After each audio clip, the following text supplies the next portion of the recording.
ৰাজ্য চৰকাৰৰ প্ৰত্যেকজন কৰ্মচাৰী লগতে শিক্ষক, অংগনবাড়ী আশাকৰ্মী, ৰন্ধনকৰ্মী সকলোৰে বাবে গুৰুত্বপূৰ্ণ খবৰ আহিছে। দৰমহা পেঞ্চন লগতে কেইবাটাও বিষয় সন্দৰ্ভত গুৰুত্বপূৰ্ণ আপডেট লৈ আহিছোঁ। সবিশেষ জানিবৰ বাবে ভিডিঅ'টো প্ৰথমৰ পৰা শেষলৈকে চাই থাকিব। জনাব বিচাৰিছোঁ আজি প্ৰথমটো গুৰুত্বপূৰ্ণ খবৰ। এইবাৰ পেঞ্চন সন্দৰ্ভত পৰ্যালোচনা সভা অনুষ্ঠিত হৈছে।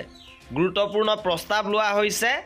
উল্লেখযোগ্য যে অসমত বৰ্তমানলৈকে 10,000ৰো অধিক প্ৰাদেশিকৃত বিদ্যালয়ৰ শিক্ষক কৰ্মচাৰী এই পেঞ্চনৰ পৰা বঞ্চিত হৈ আছে। আৰু এই পৰ্যালোচনা সভাই বিশেষকৈ 2013 বৰ্ষত প্ৰাদেশিকৃত হোৱা বিদ্যালয়ৰ অৱসৰপ্ৰাপ্ত শিক্ষক কৰ্মচাৰীসকলৰ পেঞ্চনৰ কথা পৰ্যালোচনা কৰে। আৰু চৰকাৰে যদি এই ক্ষেত্ৰত শীঘ্ৰে ব্যৱস্থা গ্ৰহণ নকৰে, দাবীসমূহ পূৰণ নকৰে, তেনেহ'লে পৰিস্থিতি সাপেক্ষে আইনগত ব্যৱস্থাৰ মাধ্যমেৰে হ'লেও প্ৰাপ্য আদায়ৰ ব্যৱস্থা কৰিবলৈ সিদ্ধান্ত লৈছে। ইপিনে দ্বিতীয়টো গুৰুত্বপূৰ্ণ খবৰ আহিছে। এইবাৰ ভুৱা BEd ডিগ্ৰীধাৰী শিক্ষকৰ তথ্য বিচাৰি CIDৰ পত্ৰ শিক্ষা বিভাগলৈ। ৰাজ্যৰ বিভিন্ন চৰকাৰী বিদ্যালয়ত ভুৱা BEd ডিগ্ৰীৰে চাকৰি লৈ থকা শিক্ষক কৰ্মচাৰীসকলৰ বিৰুদ্ধে অভিযান তীব্ৰতৰ কৰি তুলিছে অসম আৰক্ষীৰ অপৰাধ অনুসন্ধান বিভাগ চমুকৈ CIDয়ে। আৰু এই সন্দৰ্ভত বিগত কিছুদিন পূৰ্বে CIDয়ে ৰাজ্যৰ শিক্ষা বিভাগলৈ তেনে শিক্ষকৰ তথ্য বিচাৰি এক পত্ৰ প্ৰেৰণ কৰাৰ পিছত এতিয়া চাঞ্চল্যৰ সৃষ্টি হৈছে শৈক্ষিক মহলত। যে বিভাগীয় এক সূত্ৰই সদৰি কৰা মতে বিগত 26 ফেব্ৰুৱাৰীত শিক্ষা বিভাগে বিভিন্ন জিলাৰ বিদ্যালয়সমূহৰ পৰিদৰ্শকৰ কাৰ্যালয়লৈ ভুৱা BEd ডিগ্ৰীধাৰী শিক্ষকৰ সবিশেষ বিচাৰি CIDয়ে পত্ৰখন প্ৰেৰণ কৰিছে। বিশেষকৈ কুৰুক্ষেত্ৰ আৰু মগধ বিশ্ববিদ্যালয়ৰ মুক্ত দূৰ শিক্ষণ পাঠ্যক্ৰমৰ মাধ্যমেৰে BEd ডিগ্ৰী লাভ কৰি শিক্ষকৰ চাকৰি লাভ কৰা শিক্ষকৰ তথ্য CIDয়ে বিচাৰিছে। CIDৰ সূত্ৰই সদৰি কৰা মতে ৰাজ্যৰ বহু চৰকাৰী বিদ্যালয়ত এনেধৰণৰ ভুৱা BEd ডিগ্ৰীৰে বহু শিক্ষকে আজিও শিক্ষকতা কৰি আছে। এই সন্দৰ্ভত CIDয়ে বহুত তথ্য প্ৰমাণ লাভ কৰিছে।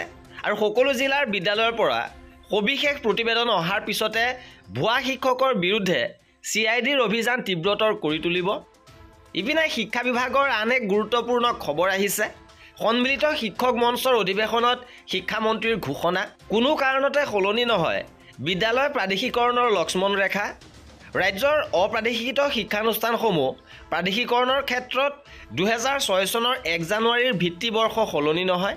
এই কথা ঘোষণা কৰিছে শিক্ষামন্ত্ৰী ডক্টৰ ৰণোজ পেগুৱে।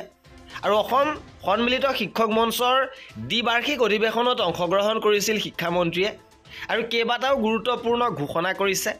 শিক্ষক সন্মিলনীৰ সৈতে আলোচনা হৈছে। আৰু 2006 চনৰ 1 জানুৱাৰীৰ ভিত্তিবৰ্ষ সলনি কৰিব নোৱাৰে আৰু কোনেও কৰিব নোৱাৰে, সেইটো সলনি নহয়।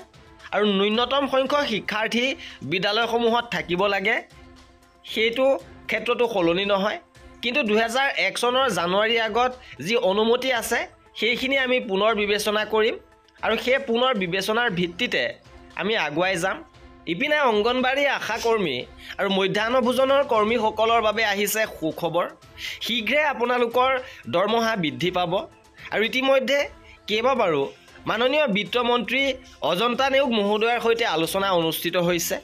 আৰু ইয়াৰ ফলত মন্ত্ৰীগৰাকীয়ে স্পষ্টভাৱে জনাইছে যে আগন্তুক বাজেটত মাননি বৃদ্ধি সন্দৰ্ভত ঘোষণা কৰা হ'ব আৰু বাকী দাবীবোৰ বিবেচনা কৰাৰো আশ্বাস দিছে। গতিকে নিশ্চিতভাৱে এইসকল কৰ্মী সহায়িকাৰ বাবে সুখবৰ আহি আছে। আৰু এই আছিল আজিৰ ভিডিঅ'টোত। কৰ্মচাৰী আৰু পেঞ্চনাৰৰ প্ৰতিটো আপডেট পাই থাকিবৰ বাবে আমাৰ চেনেলটো ছাবস্ক্ৰাইব কৰি ৰাখিব। ভিডিঅ'টো শেষৰলৈকে চোৱাৰ বাবে বহুত ধন্যবাদ।